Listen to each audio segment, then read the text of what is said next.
بسم الله الرحمن الرحيم.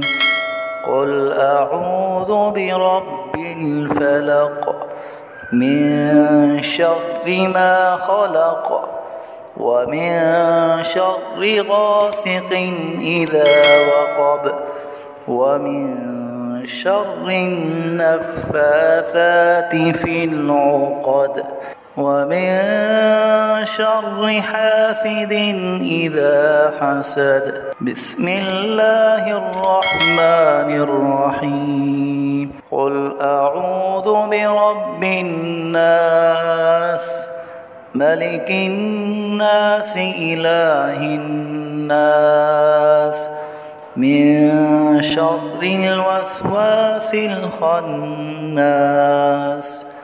الذي يوسوس في صدور الناس من الجنة والناس.